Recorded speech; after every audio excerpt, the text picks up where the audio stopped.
Yes. I will say one thing that Wendy said is even if it's shorter or Mm-hmm. when you're being judged, they'll watch you go. Yes. So don't leave it because it's short. Right. Like literally take the tiniest bit off. Right. Because they're watching you. They're watching know you. that you Right. know how to do it. Right. Because mine was really short Mhm. when I went, and she's like, if you would have just. Yeah. So I had to do that when I certified with a Clippard Schnauzer. Okay. The whoever had done the dog before had put the tuck up way back here. So when I redid the dog, I combed all of this forward. I put the tuck up where it was supposed to be, even though it was missing hair. And I also pointed it out to the certifier before I started. So they knew, and then when I went back and tried to fix it, they knew I knew what I was doing, so I knew what I was doing, so I got a good grade. That's the main thing. When you're talking about certification in particular, as long as you show them you know the breed standard on the dog you're working on and what you're supposed to do with it, then they're not going to dock you for that. And if you forget to, point it out in the beginning, hopefully before you start, don't be afraid to. I forgot to tell you something. This is your certification. This is your reputation. This is the thing you're working for.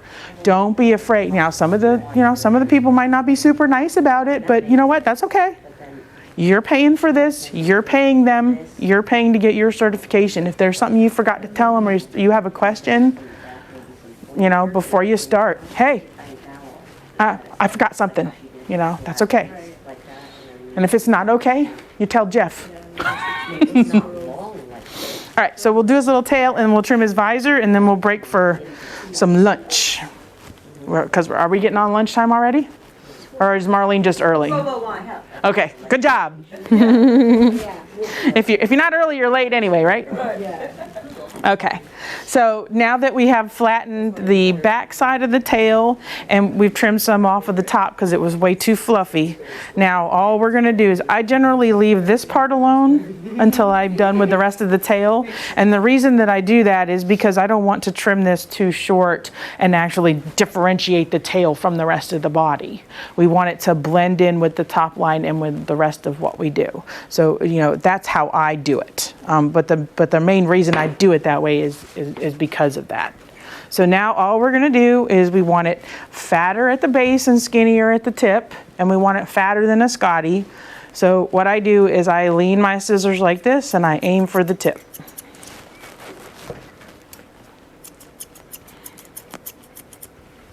Okay, we're going to fix your wagon.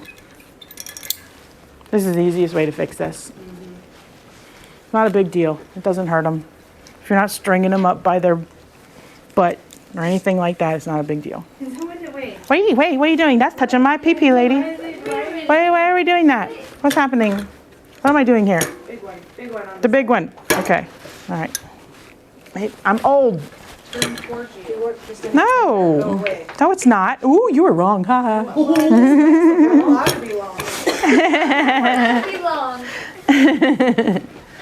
All right.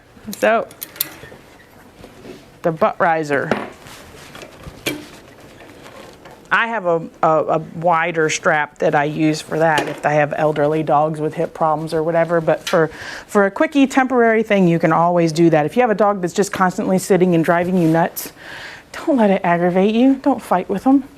Just fix it. Don't be the person in the shop. Make it. Yeah, stand up. Yeah. Stop. Quit. Stop. No, we don't do that. We don't do that. So, anyway, the general idea is fatter at the bottom and skinnier at the top, so we want to go like this.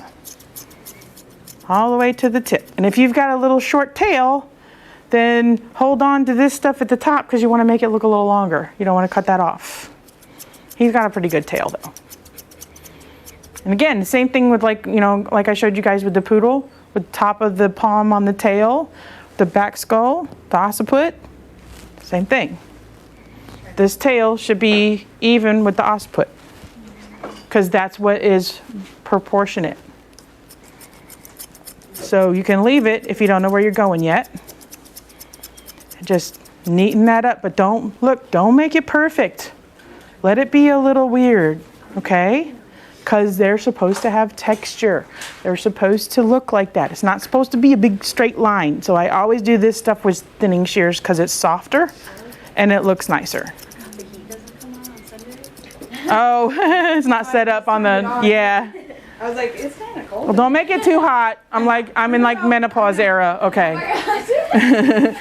Don't mess with me. I'll be over here like sweat will be running down my armpits. It's 65 in here, so I Okay, we're good. knocked it Yeah. off. Okay.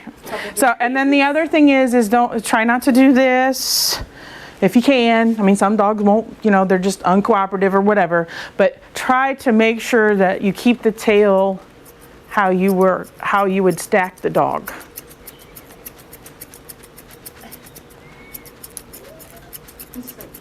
And when they're trimmed and clippered like this, they're gonna have curly cues and, like all kinds of, he's like, why can't I sit?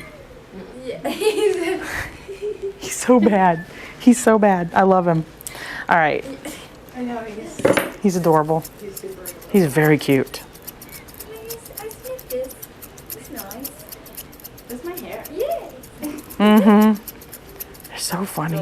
Oh my, I've never had my head down when I'm being groomed before. That's my stuff. Right. Look at all the stuff we're sniffing. So he's got a really funny little, like a curly cue thing going on there.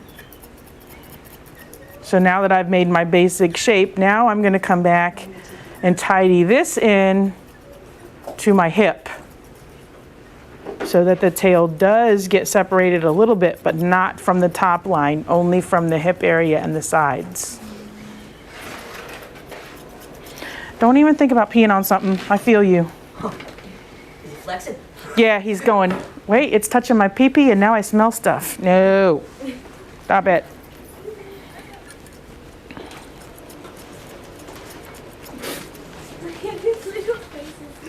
It's like, I'm gonna eat it. No, honey, you're a snack for that. Right.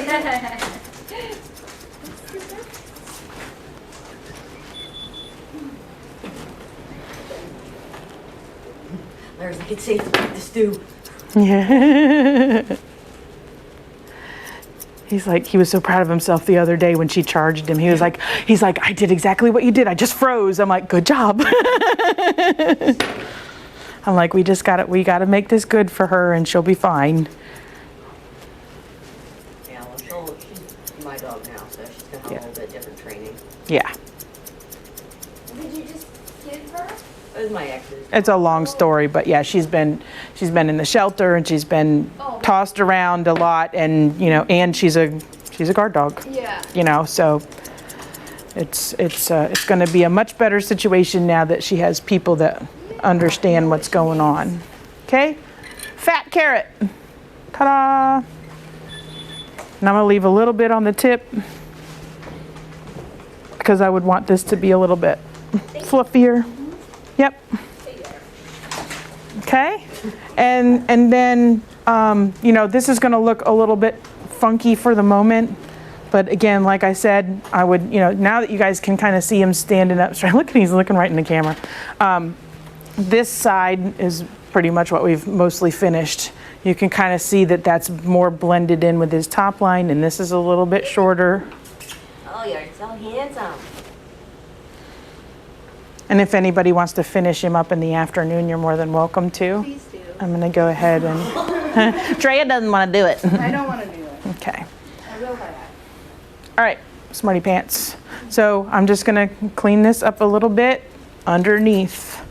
Don't chop it off this way, you're gonna lose it. Underneath this way, to the corner of the eye. Hey, stop. Fart face.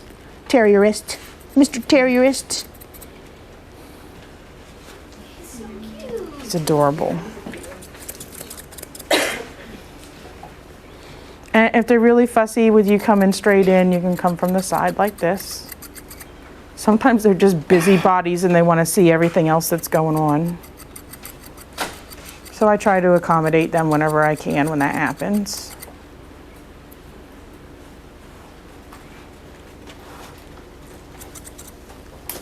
And I think that's about as good as we're going to get for today because we're missing a little bit of hair and such. So we'll take this off and see if we can get him to stack up a little bit. And if anybody wants to take pictures from this side only. That side's not done because we were running late today.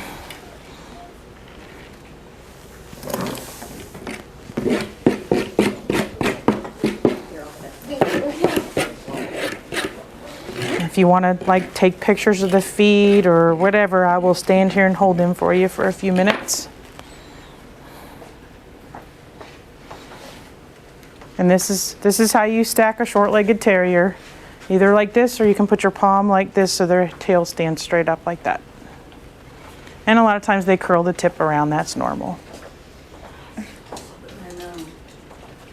Step back from him just a little bit and use your camera to get closer so that way he's not quite so.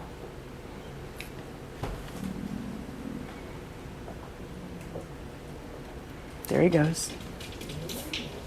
You look like a groomer now. And then for certification, Not a would you still use like a 5 underneath the tail, or would you use a 5 comb? Either or, whatever you're comfortable with, and whatever based on the the coat of the dog, because a lot of you guys are going to be doing mostly clippering. So. So you don't